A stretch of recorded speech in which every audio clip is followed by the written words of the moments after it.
I really appreciate all you guys coming by today. We've had a really great schedule of speakers here. I see a few out in the audience, which is a little intimidating, but I think that'll make it fun. We also want to thank the Drupal GovCon folks for providing lunch. But of course, if I'm going to be talking really fast today, it's because after my lunch, I felt like taking a nap, and instead I went up to the coffee shop and I got a gallon of coffee, and I managed to drink most of it, so we're about ready to go.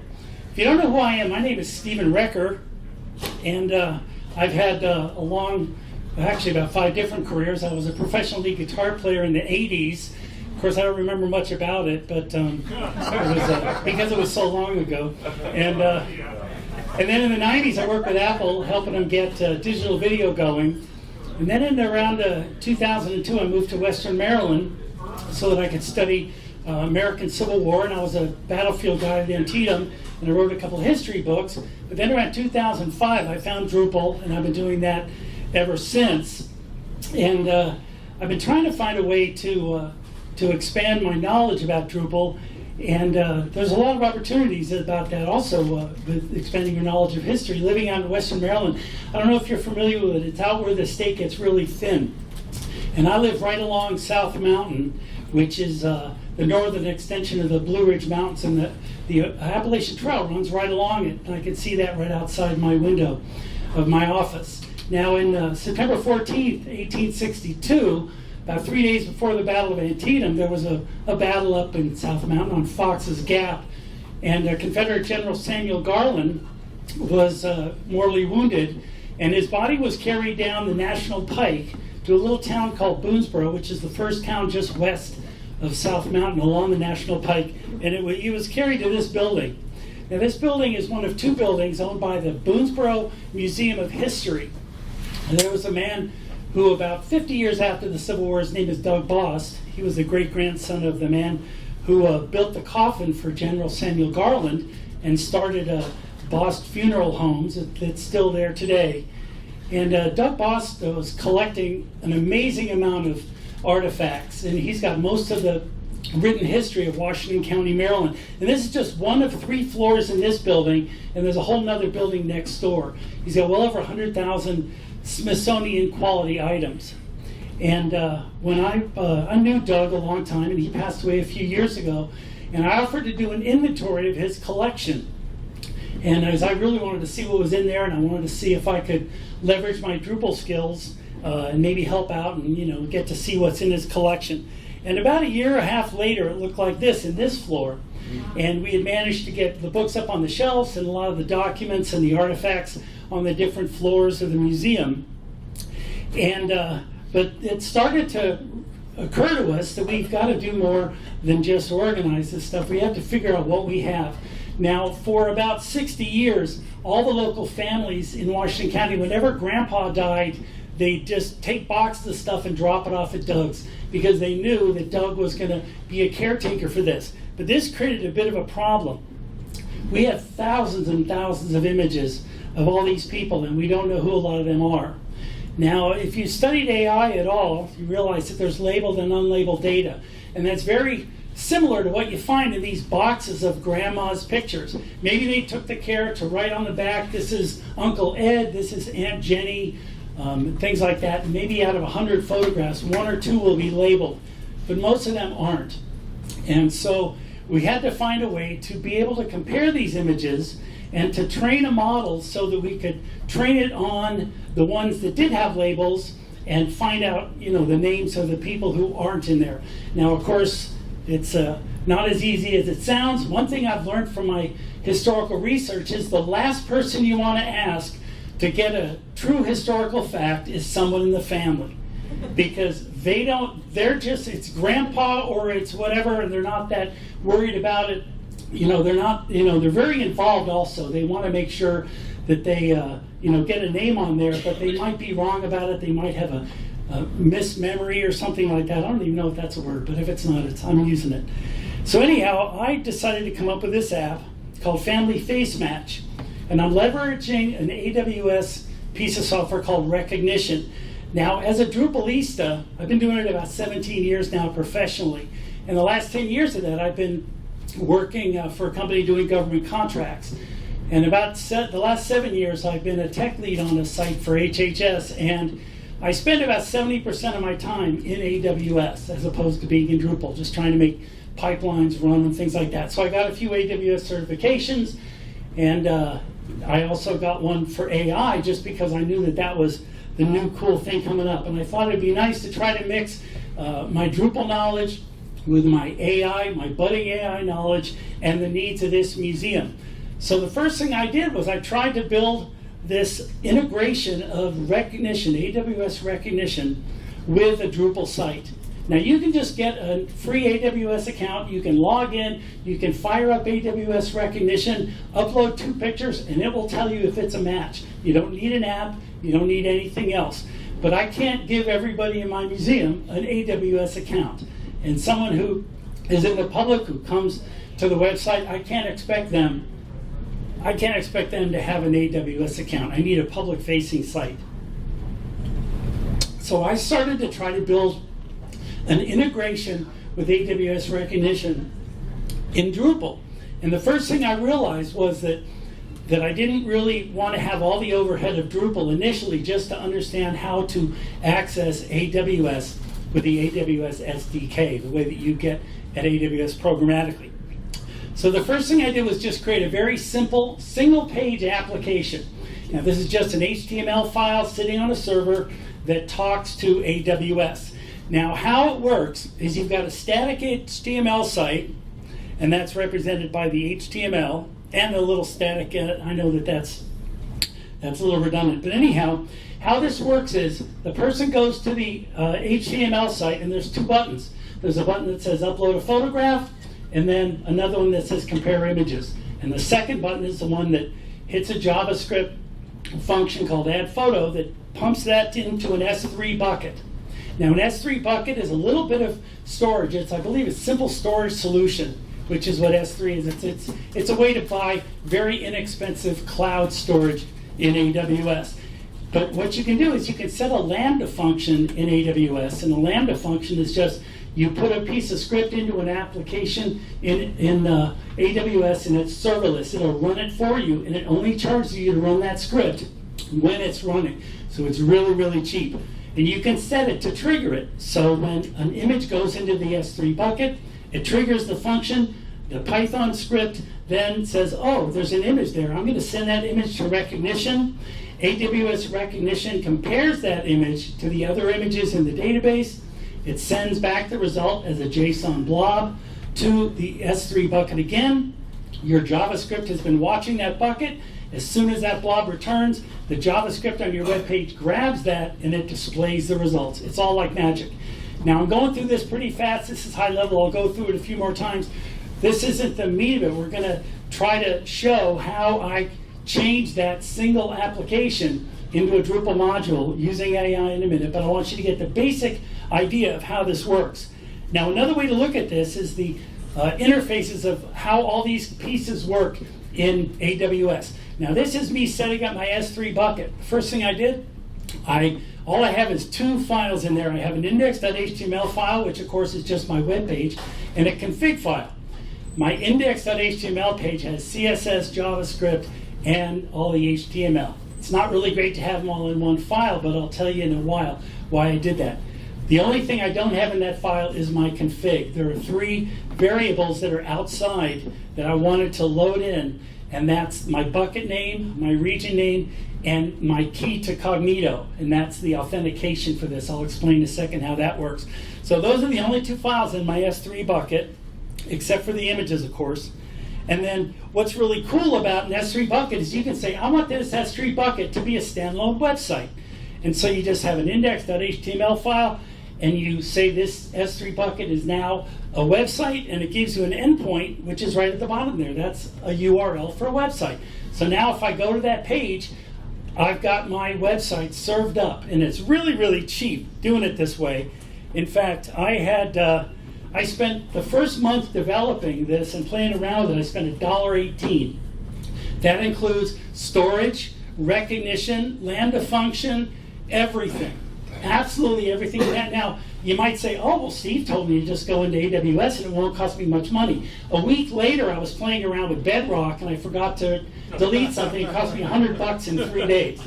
So, beware when you're in there playing around. It's real easy. And I thought that I deleted everything like a good boy, but there was some nested thing that they stuck down there. I had to call tech support to get them to wedge this thing out. And luckily, I checked after 3 days, because if I checked after a month, it would have been a lot more heartbreaking than just $100. Although I'm still feeling, I think I might have talked to them into giving me half of that back.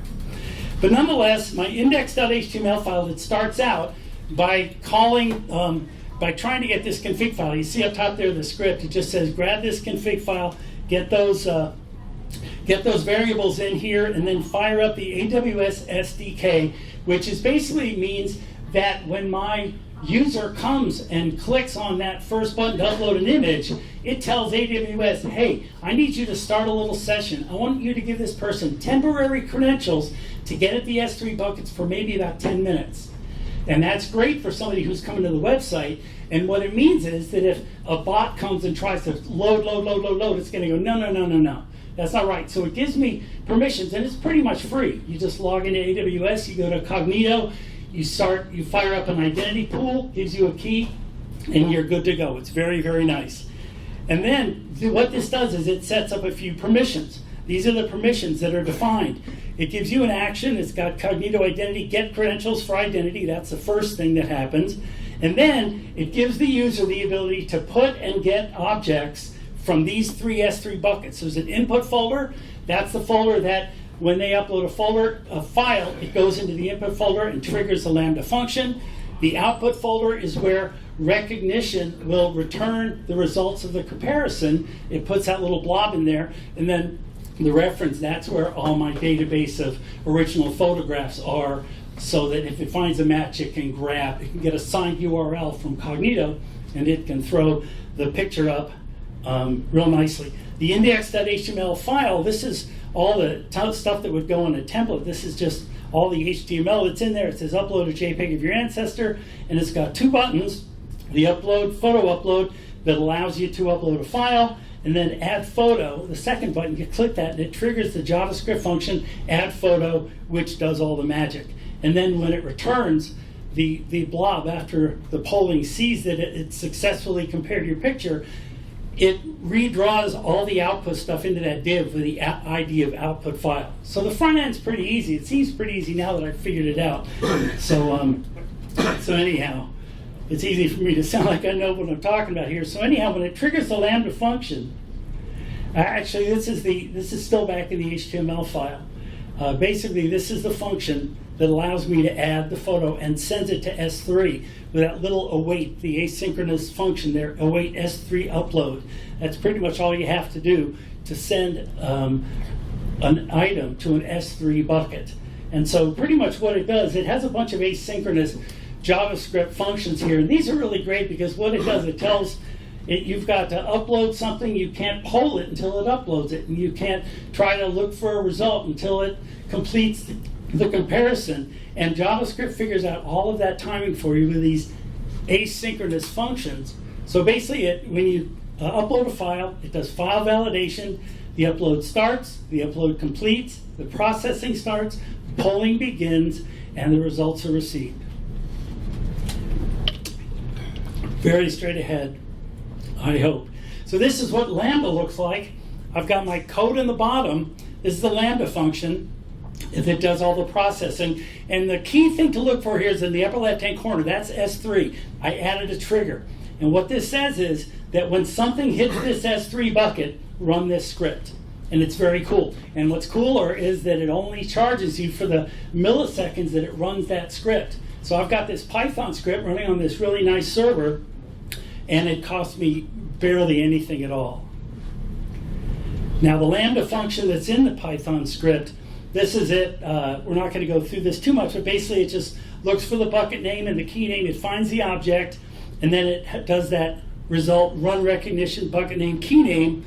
And then if it finds a result, it prints Rekognition result, and it's a JSON dump.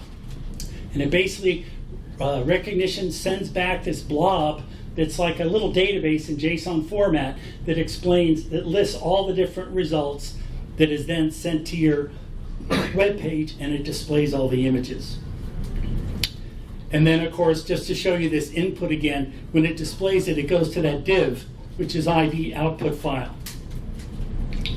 So this, just to give you a quick idea of what Rekognition looks like if you just log in, this is an actual photo of a little girl, and this is a photograph of a school that I thought she might be in there. And if you see on the top, it found her. And there's about a 5-year age difference. I've been able to match pictures of people like 50 years apart. And it gets them. It gets them when they're a little kid. I've got pictures with the little girls looking over this way with a scowl on her face, and then 40 years later, she's smiling like this, and it matches them. I mean, it's really, really crazy. But of course, I can't have people just going into AWS to every time I want to compare it.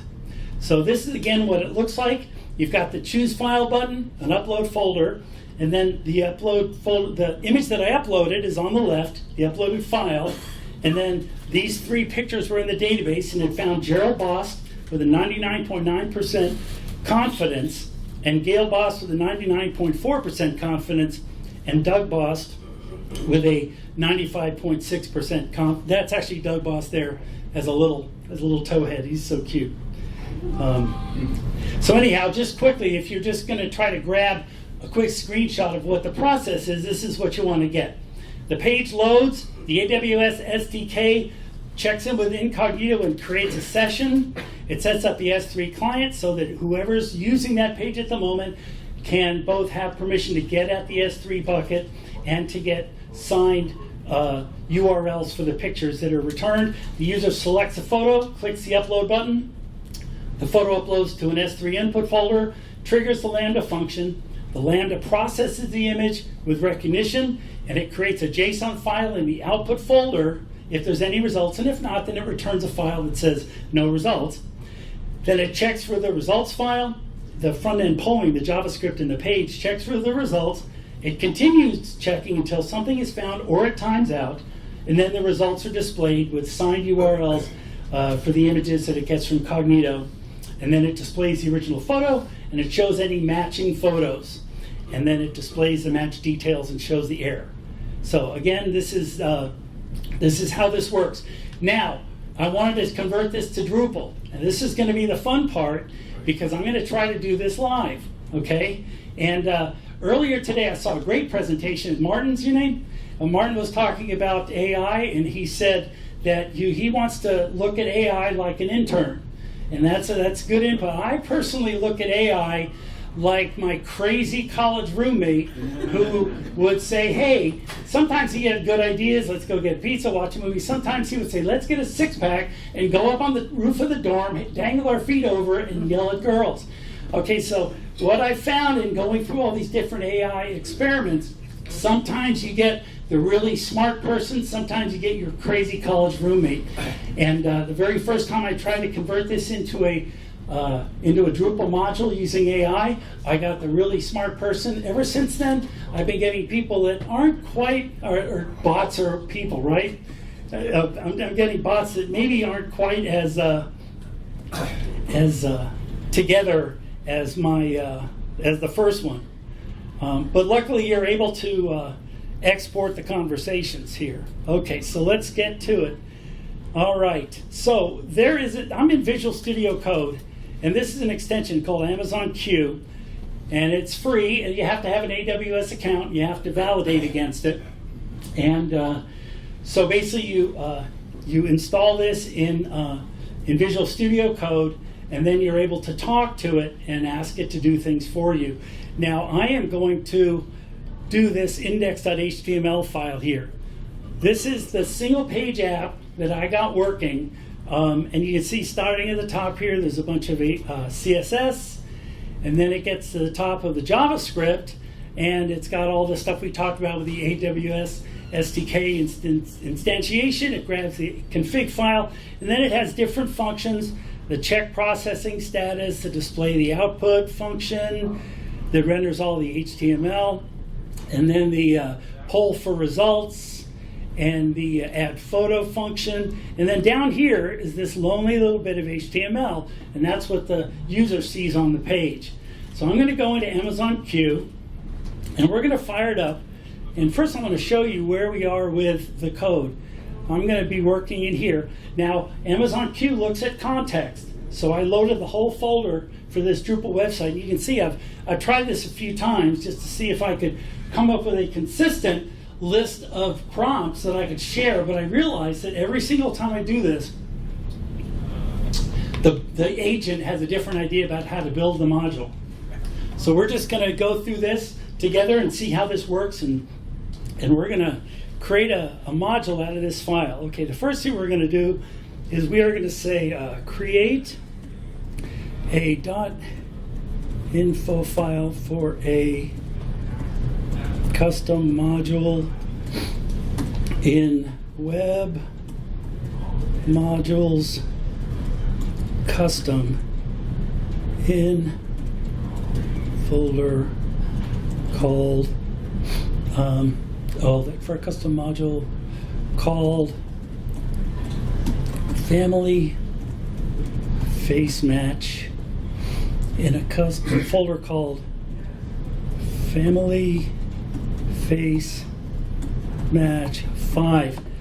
Now, the first time I did this, I had to give it a lot less information, but sometimes it gives me stuff that I don't want right off the bat, and so I'm going to be a little more literal about it. Now, it wants to make the directory, and it's asking me if it wants me to make the directory, so I'm going to do run.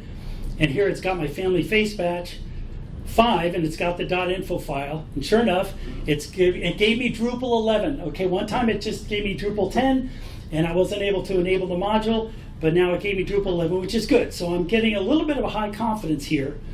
And now, perfect, I've created a family face match custom module. Now, there's a debate about whether I should say please every time I do something. My parents taught me to say please, but I don't know if that's the most efficient way to do it. I'm trying not to lose that muscle memory, but I'm not going to be saying please, so please don't hold that against me. I'm just going to be telling it what to do. And so, actually, I'll probably say please anyhow, but please create a page at family face match 5 that says hello. Okay, now it's going to hopefully create a page. It's going to create a routing file for this. Hopefully that's, let me see if it's going to ask me to do that. It should create a routing file. It should also create a controller. Good, it's going to create a controller, because a controller is the file that defines what happens when you go to that page. It hasn't always created the controller for me, but it does look like it's got the routing file, which tells me it's got the page at family face match 5, and it's got the controller in the source folder that says what happens, and it's got the markup. Now this is important to watch. It says in there, in this markup attribute, that the content is hello. Well, I could expand that and put the whole web page markup into the controller, but you don't want to put it all in there. What you want to do is have your controller call a template file, and then you have a nice twig file to put all your stuff. So now I'm going to tell it to create a template file,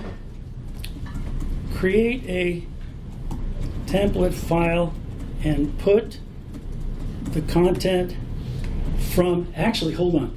What I want to do, before we do that, I'm going to put enable this module. Okay, I'm going to see if it figures out that we're in Lambda.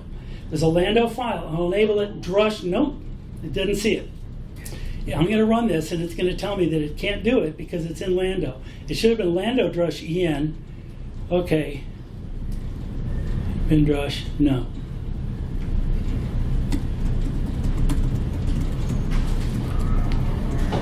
Instead, run Lambda drush en family face match 5. Okay, Lambda drush enable. Okay, good. It's going to run this.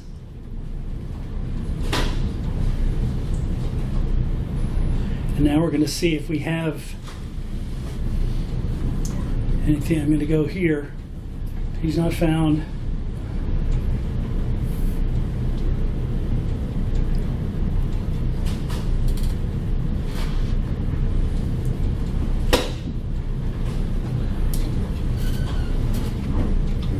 Success. Okay, it's been installed. So now, okay, it said hello. Thank God. Okay, so we have the page. Very cool. Okay, so now we want to move it to a template.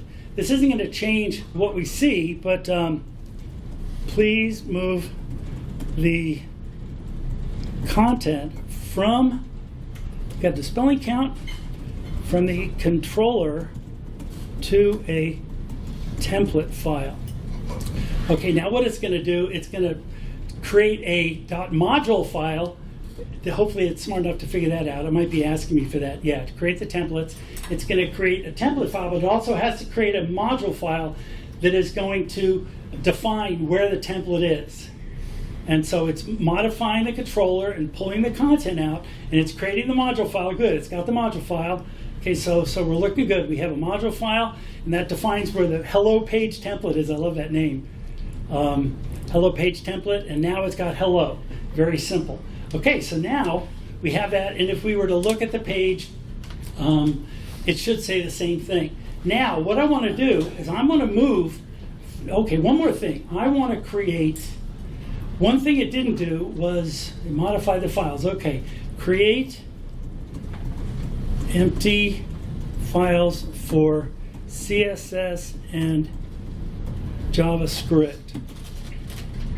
Now, sometimes it figures out that you might need this, and it will create these for you. Sometimes it won't. Sometimes, in fact, I had one where it's asking me for it. Okay. I had once where it created the routing file, but it didn't create the controller. And it just said, I've created the routing file. You need a controller. And it didn't do anything. And I'm thinking, this is like you're at a restaurant eating a bunch of salty chips, and the waiter comes over and says, hey, so you look thirsty. I'll bet you need some water. And he said, yeah, I need some water. These chips are salty. And says, yeah, I'll bet you do need some water. I'm going back to the kitchen. Well, I would prefer that it actually makes a controller, which it did. But at the same time, I'm not always so hip on it. That shows my age, how hip. I'm not always wanting it to figure out what it is and to do it in front of me, because sometimes I want to be able to watch it every step of the way.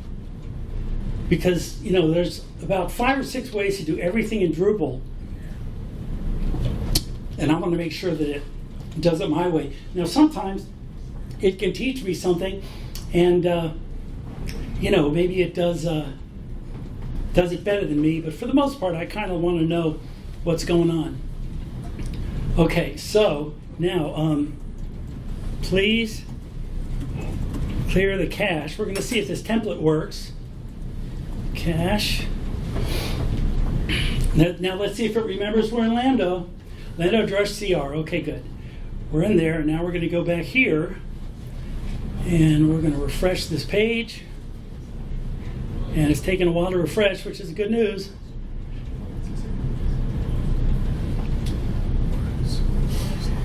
Let's go back and see. Cache cleared.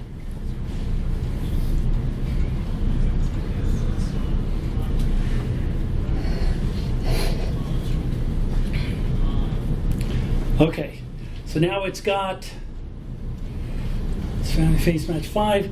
It's got an empty CSS, and it's got empty JavaScript. Okay, and so now what we're going to do, we're going to take this entire page, we're going to copy and paste it, and we're going to dump it in. Now, let's take a poll. How many people want me to tell it to move this content, or how many people just want me to dump it in and see if it figures it out? How many just want me to dump it in and figure it out? How many want me to tell it? Okay, that's about 50-50. I'm gonna just paste it in. All you guys are just being so nice to this thing. Actually, it's me that's going to be blown up. Okay, let's just see if it says, I'll update the Drupal template to match this HTML structure and styling. Okay, so it's doing that, and it's updating the file. Let's see if it figures out. It's going for the CSS, and it's, come on, doing the JavaScript. Actually, while it's doing that, let's just look. Okay, the template file. Okay, it's got my the template files in there, and now it's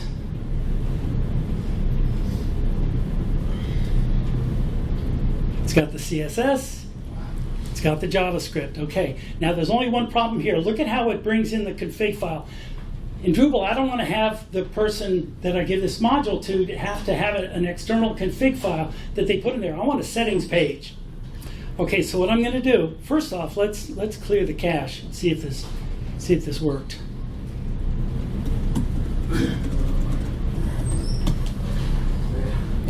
Clear the cache. I'm going to address CR and run it.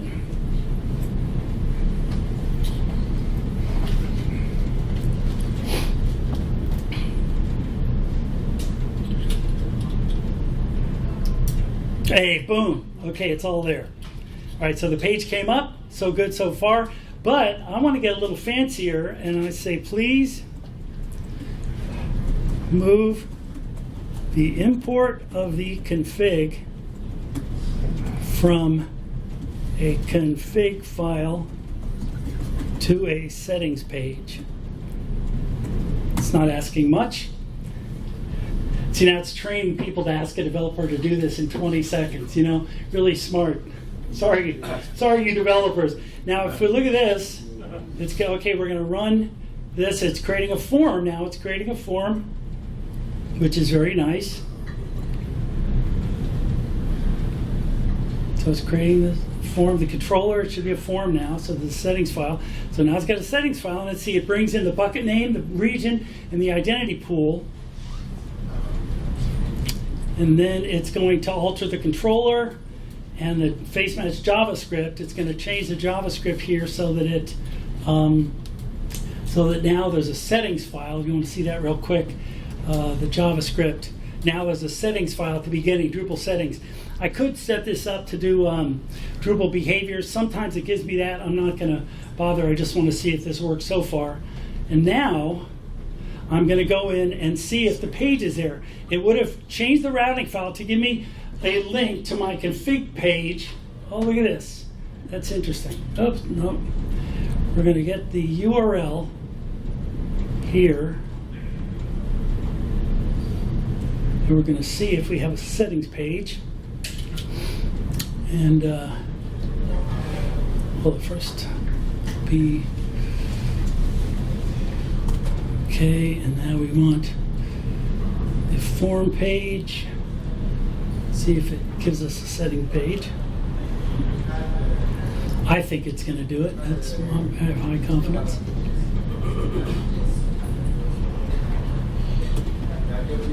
Page not found. Okay, let's try clearing the cache.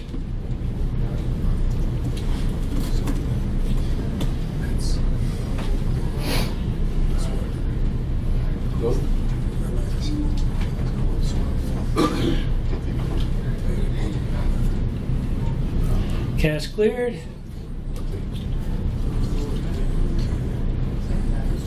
There it is. Okay, we got our settings page. Yay! Okay, so now we're going to copy the settings here, and these are going to be washed away as soon as I get home. So I'm not worried about it.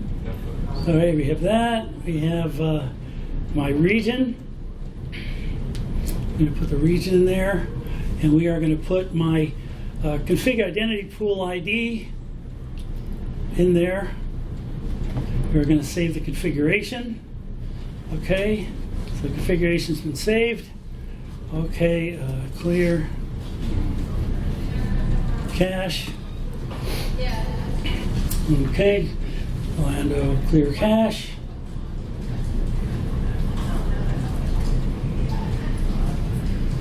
Okay. Okay, we're going for a sip of the coffee before I try it.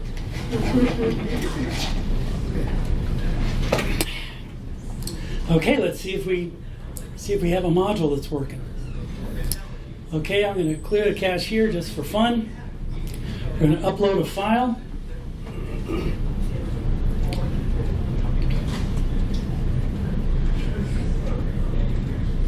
Okay.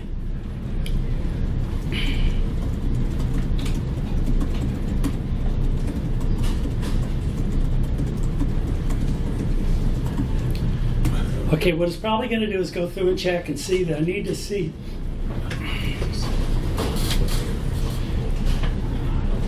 The issue is likely that the settings aren't. Let's update the JavaScript to add better error handling.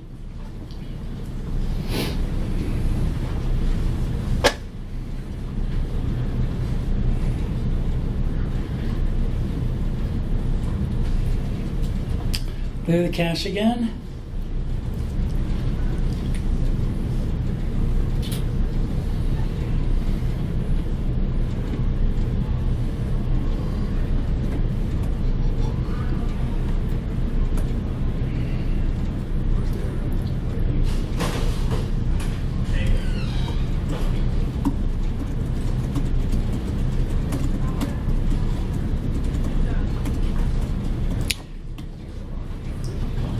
There's a new error. The pink indicates a JavaScript error. Let me check the browser console.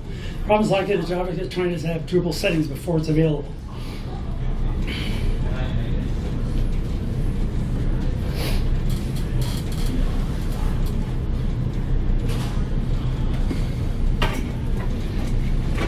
Okay, now this is the ultimate developer's dream. I get to drink coffee while it debugs my software.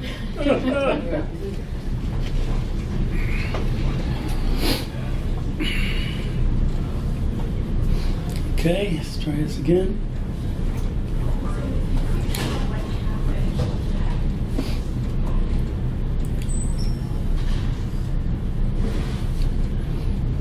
Let me see if let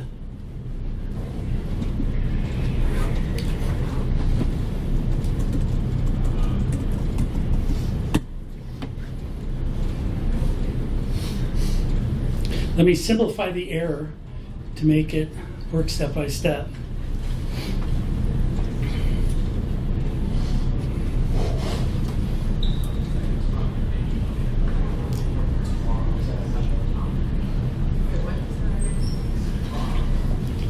I have confidence. What about you guys?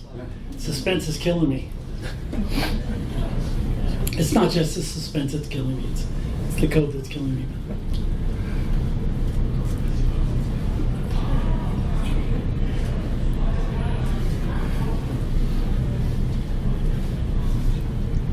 While it's doing that, I'm going to just check that. Okay, now.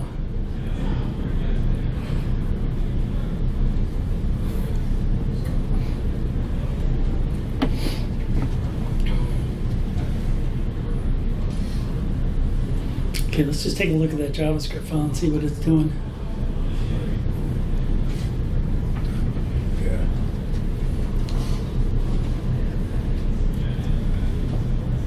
It only has the add photo. Simplified it way too much. Yeah, that's not good. Okay.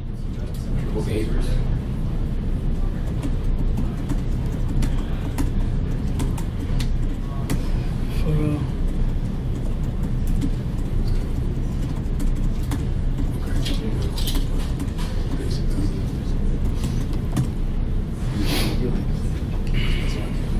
I accidentally removed all the other JavaScript functions. Okay, so what do we do with the intern now? Really? Okay, yeah, I accidentally removed all the other JavaScript. Thank you. Okay. Could you please put them back? See, it says I removed all the JavaScript things. Oh, I'm going back to the kitchen now. Simplified. Huh? Simplified, right? Yeah, it simplified it very much.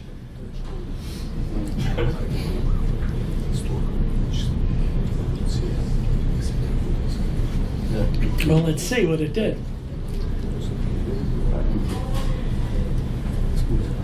Error. Okay, here we go. There's all the stuff. I restored all the JavaScript functions. Thank you.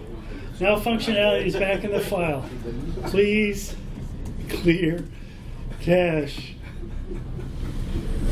Please clear career. Okay. Career delete, right? Okay, here we go.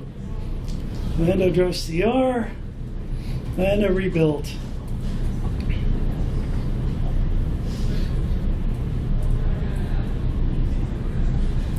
Okay.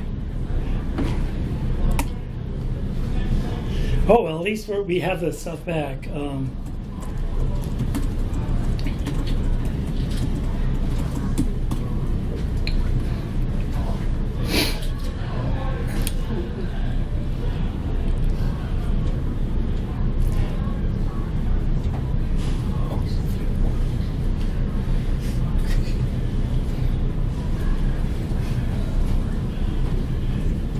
It's got this new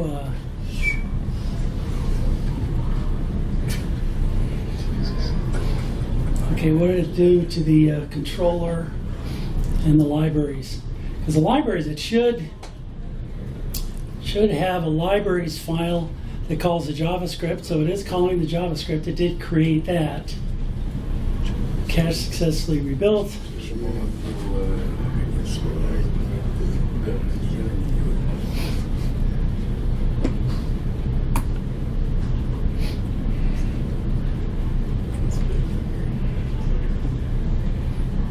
That's not even playing there.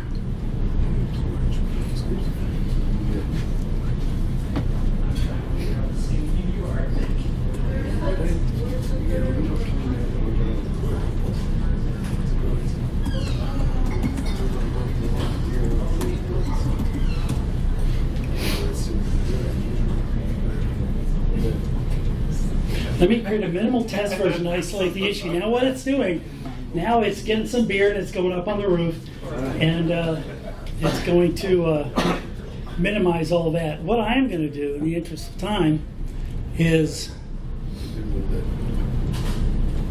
see if...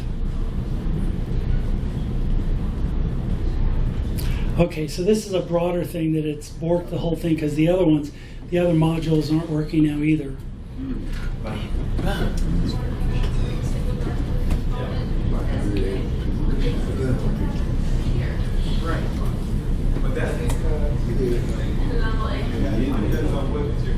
Okay, I'm going to clear the cache one last time, and since we only have 2 more minutes, and this is a good lesson, right? I mean, this is a reality check, and because, as I said, I've done it. I've created a minimal thing. Did this 5 times at home. 2 times I got errors, and it was able to fix the errors, and it didn't do it. And I thought, you know what I'm going to do? I'm not going to show it working, because that's easy. I'm going to show it, how under pressure I can handle the fact that this isn't going to work, but it's going to be an object lesson in the fact that everybody that I talked to at lunch that was worried about their career going away because they're going to be replaced by AI, your career's not going to go away. You're still going to have a job. Thank you very much. Thank you for coming to my talk.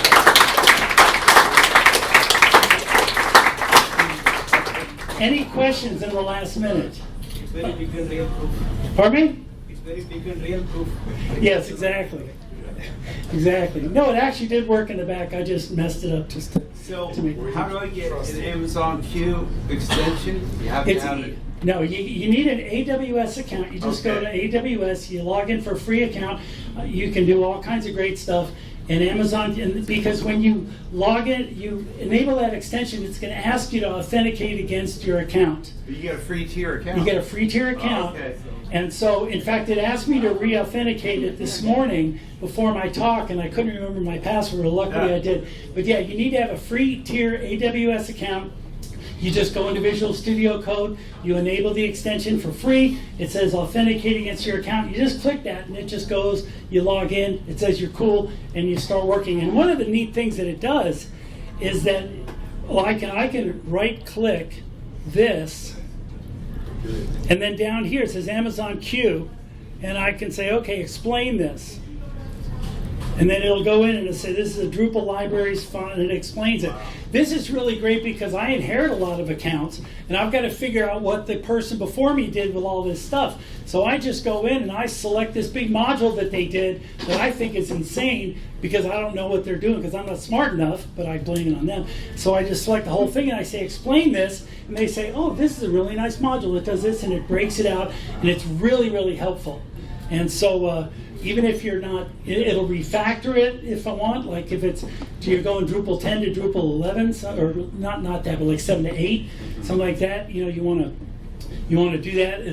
It'll check for errors. It does a lot of really amazing things. The reason that I chose that over all the other choices was that I initially used this to write the Python script. I'd never written Python before, but I wanted to write the Python script for my Lambda function to get the single page app to talk to Rekognition. And so I sat there one morning, at 5 in the morning. I get up early because I've got a kid and I want to get stuff done before it gets, so everybody understands. So I said, this is probably going to take me about a month to figure out this Python stuff. 4 hours later, I had it working. And I felt best friends with it because it was just, this is what I'm trying to do. And I figured Q developer would understand how to talk to Rekognition, because the hardest part was getting all those permissions to work, because I had to figure out permissions to get Lambda to talk to Rekognition and the S3 bucket to talk to my website and Cognito and all that. And I figured Q developer, the agent that AWS has in their system, would understand AWS permissions, IAM stuff more than anybody else. And so that's why I spend my time with this. So I think I want to respect everybody's time. Thank you very much. Take care.